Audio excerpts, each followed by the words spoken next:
Olá, pessoal. Vamos falar de teologia antiga, teologia lá da época da patrística. Uma época genial, uma época de grandes nomes da teologia, tanto no Ocidente quanto no Oriente, que se debruçavam sobre os principais temas da teologia, teologia sistemática, evidentemente, até porque durante boa parte da patrística o cânon do Novo Testamento não estava definido oficialmente. A teologia bíblica é uma ciência muito mais recente, mas esses grandes nomes da antiguidade deram contribuições sobre as quais até hoje a gente se debruça para estudar, para refletir, para pensar sobre a teologia. E com certeza, sem o trabalho desse pessoal lá da antiguidade, a gente não conseguiria fazer quase nada do que a gente faz nos dias atuais. Então, nós tivemos na antiguidade pais grandes, né? Pais, a categoria de pais apostólicos, pós-nicenos, capadócios, e assim por diante, né? Pais pós-apostólicos. Foram galerias de grandes nomes da fé cristã que deram suas contribuições para a teologia, algumas que já foram ultrapassadas, evidentemente, que eram frutos do seu tempo, outras que prevalecem até hoje e outras que, mesmo naquela época, já causaram bastante perturbações, né? Mas quando eu fiz um quiz lá no canal perguntando sobre antiguidade, eu fazia a seguinte pergunta: qual nome foi considerado o teólogo do Espírito Santo? Essa é uma temática muito legal, que se você quiser conhecer sobre cristologia, pneumatologia, eclesiologia e todos os temas da teologia sistemática com profundidade, eu tenho um curso completo com 70 aulas, fora os vídeos extras, de teologia sistemática para você adquirir. O link está aqui na descrição com preço muito especial, né? A pneumatologia foi uma área da sistemática, da fé cristã, bem deixada de lado ao longo desses anos todos de cristianismo. Para você ter uma ideia, na antiguidade, o grande tema em que a igreja se debruçava, se defendia, falava, corrigia, era sobre a cristologia. A igreja que era cristã não conhecia quem era o Cristo, em quem ela cria, né?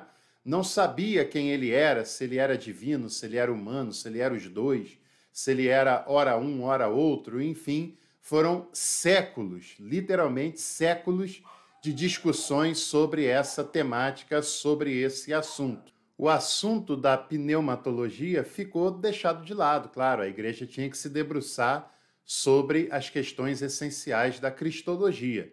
E apenas no ano 381 é que o Concílio de Calcedônia I vai declarar a divindade do Espírito Santo.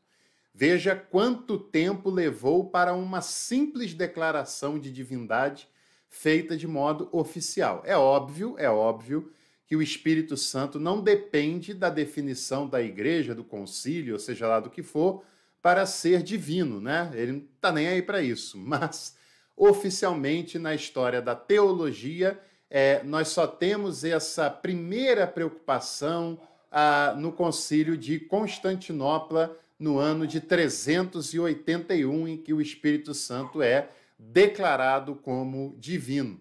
Não quer dizer que nós tenhamos, naquela época, grandes teólogos que tenham se debruçado e falado com ênfase sobre esse importantíssimo assunto. Mas nós temos um grande nome ali que a gente já pode observar esses esforços. E a pergunta foi: o teólogo considerado o teólogo do Espírito Santo. Tinha 4 opções: Irineu de Leão, marcado por 18% das pessoas, Inácio de Antioquia, também por 18%, e Clemente de Alexandria, 13%, e todos esses marcaram a alternativa errada, porque o grande nome da pneumatologia da antiguidade foi o grande pai Capadócio, o bispo da cidade, da importante cidade de Cesareia, o bispo Basílio de Cesareia, que fez uma obra chamada Do Espírito Santo, no qual ele se debruçou sobre esse tema, claro, com as possibilidades que ele tinha para quem viveu no 4º século, né? Ali ele era basicamente contemporâneo do Concílio de Constantinopla e até provavelmente a sua obra influencia o Concílio de Constantinopla, que era a sede do mundo oriental e Cesareia também ficava no Oriente, a declarar o Espírito Santo como Deus e falar um pouco sobre isso. Na verdade, fala muito pouco mesmo. Basílio de Cesareia que falou mais, né?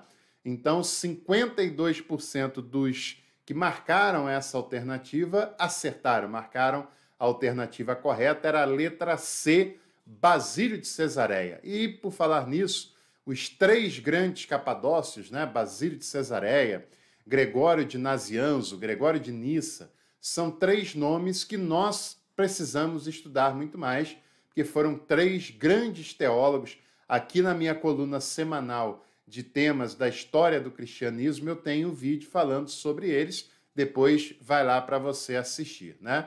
A minha crítica e o meu protesto é que 128 pessoas marcaram alguma alternativa e apenas 24 deixaram o like. Gente, é difícil a gente fazer conteúdo sem ter o mínimo de apoio das pessoas, né? E o mínimo que a gente espera é que as pessoas vejam e que as pessoas deixem seu like, porque isso já é uma maneira de ajudar o canal. Então, mesmo vale não só para as postagens, mas também aqui para os vídeos que nós produzimos. Um abraço e até o próximo conteúdo.